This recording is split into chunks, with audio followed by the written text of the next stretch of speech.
Live Kentucky Motor Speedway, the NASCAR Nationwide Series on ESPN with Austin Dillon having led all the laps so far, though we are very early in the going on this Friday night.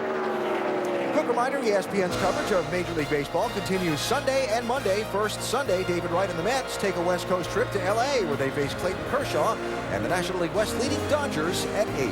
Then Monday night at 7, it's a battle for position within the AL East. Curtis Granderson and the Yankees take on B.J. Upton and the Rays. Sports Center scene in New York and Tampa. Sunday Night Baseball presented by Taco Bell. Monday Night Baseball is presented by USAA.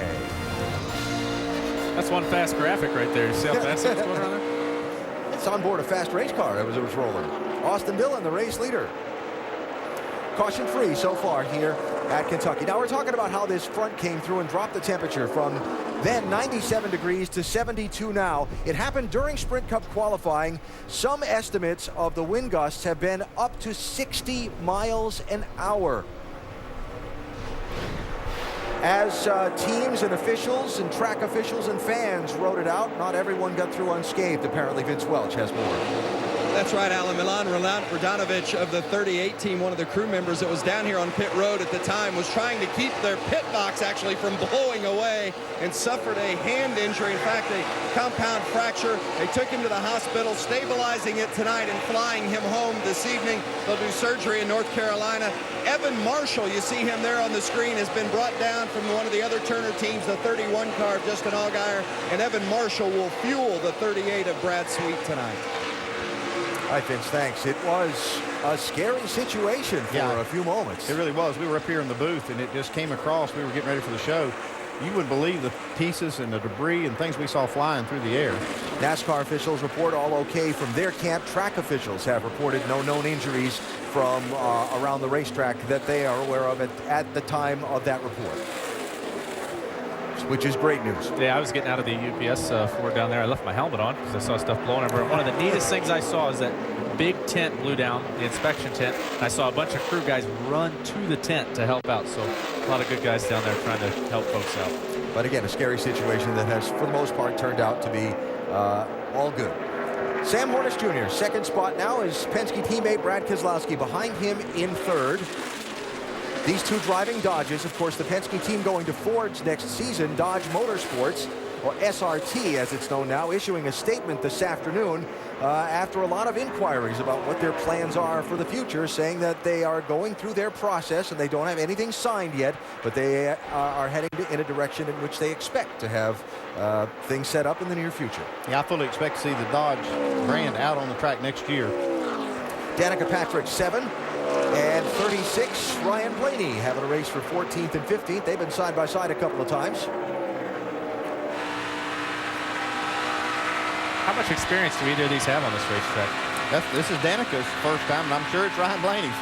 First time in a stock car. Okay, yeah. Was on the pole for an IndyCar race here a few years back and has a few races in IndyCar competition here. I would suspect it's quite a different place in the Nationwide car than it was in an IndyCar. I cannot imagine driving an IndyCar around here.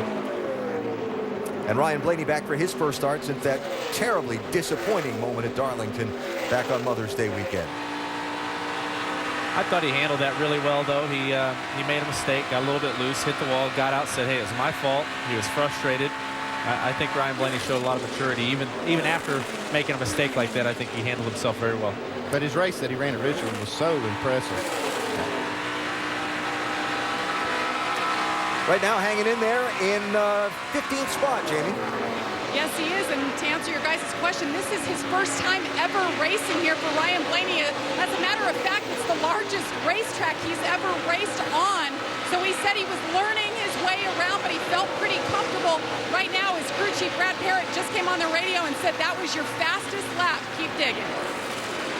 Well, he's got the right guy helping him there. Brad Parrott helped me with a victory here, and that's pretty good. He's got. Yeah, I spent some time on the scanner listening in practice to especially with his dad, with Dave Blaney on the radio, telling him a lot of things, a lot of helpful hints as he was practicing today. So I think it really got him up to speed quick. Patrick and Blaney 14th and 15th. They are some 20 seconds behind Austin Dillon, who's led all of the laps so far. Dillon's up ahead on Sam Hornish Jr. by a little over 2 seconds.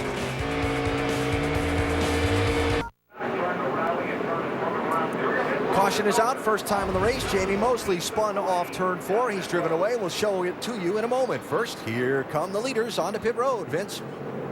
And Ricky Stenhouse is coming in, the team warning him, please do not speed. It's a little free into turn 3, but a little too tight everywhere else. It's an air pressure adjustment, up 1 round on the track bar. Doc? Danny Hamlin said it's so loose I can't get out of the throttle completely entering the corner, but it's tight on exit.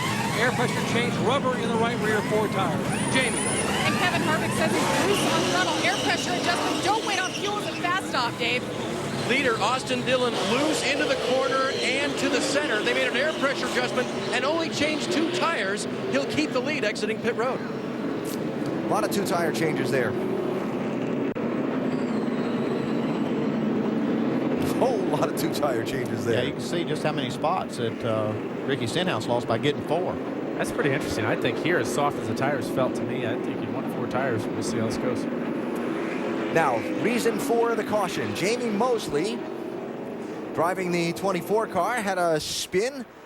Started right midway through turns 3 and 4. Look at Andy use this telestrator, folks.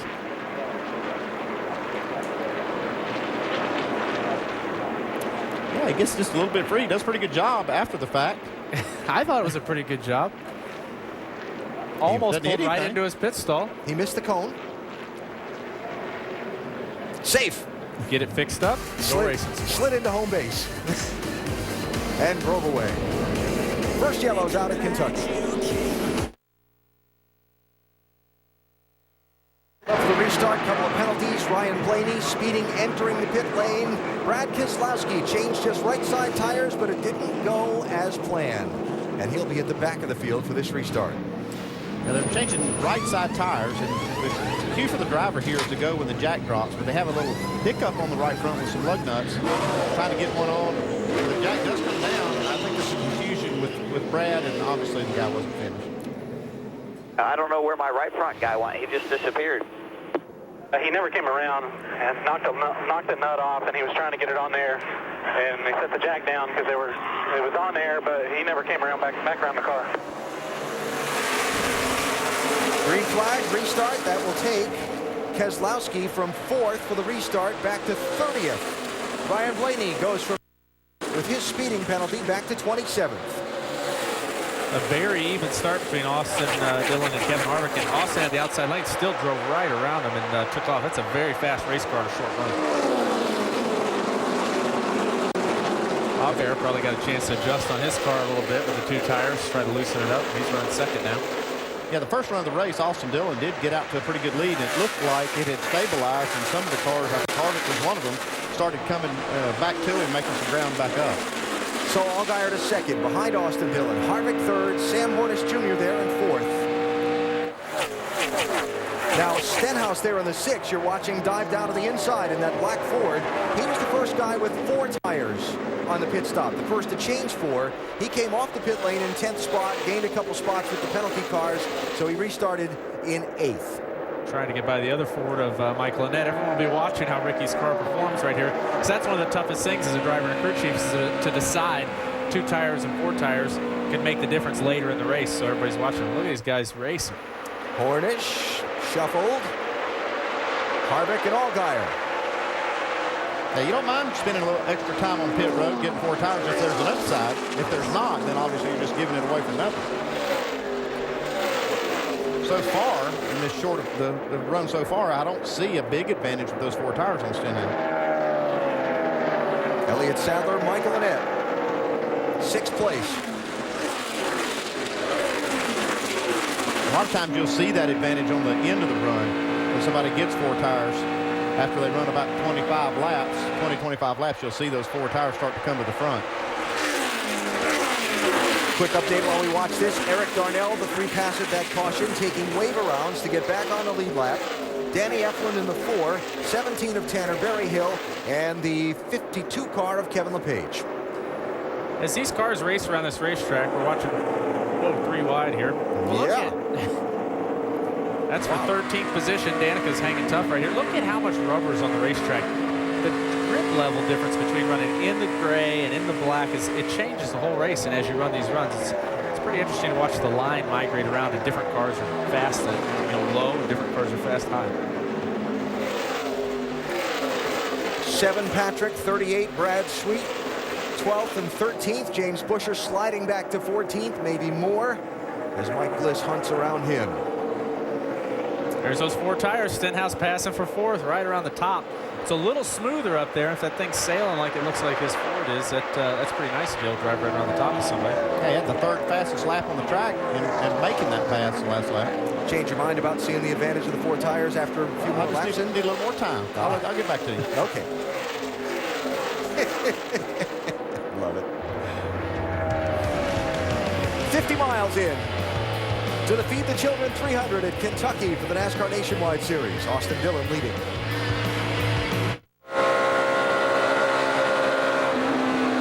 Riding with Austin Dillon at the Feed the Children 300 at Kentucky Speedway. Fans, check out Race Buddy, enhanced coverage for select Nationwide Series races with more cameras than ever. Log on to NASCARNationwideSeries.com/RaceBuddy.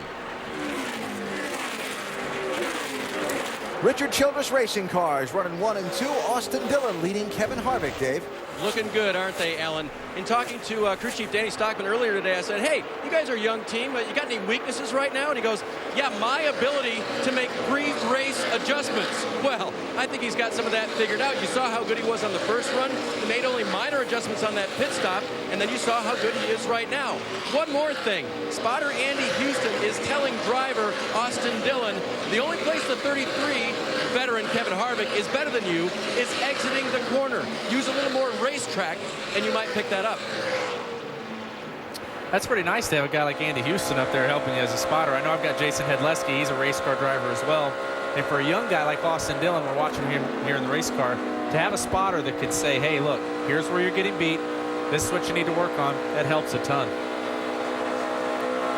2 things I want you to watch here as we watch Austin Dillon. Watch the eyes. You can see through the clear shield. Look at the focus in those eyes. And watch that head bobbing around. Give you an idea just what these bumps are like that we talked about as you run around this Kentucky track. And as a race car driver, Austin's going to get out of this race, and for the next day or so, he's like, man, my eyes are dry. I wonder why. It's because you never blink. When your car is this good, you're focused like that, you can go, it seems like, for hours without blinking.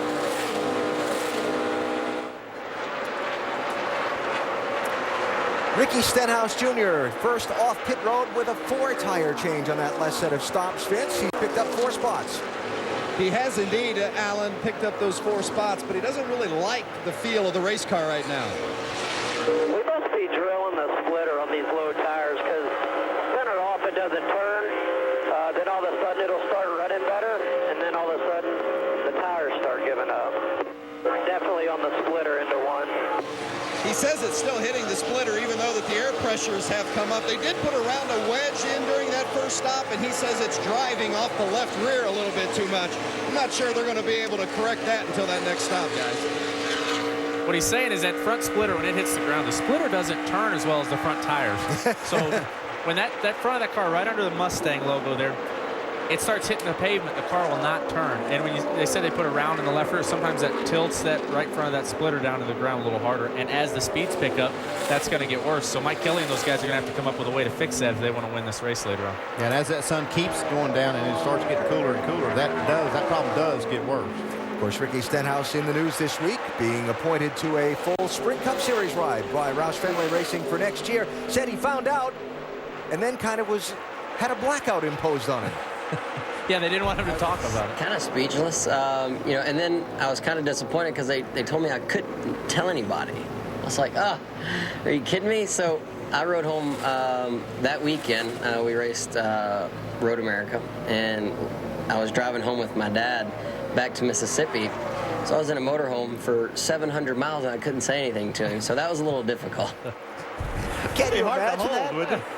You get the deal that you're going to go to the pinnacle of NASCAR racing, and you're 700 miles with your dad sitting next to you, and you can't tell him. That had to be tough. I think I'd have to tell my dad. He probably did. He's probably fudging a little bit. Don't get in trouble with Jack. Ricky and his dad are really tight. Bobble there. Sorry, Bobble from Hornish, and Ricky's going to get 3rd spot here.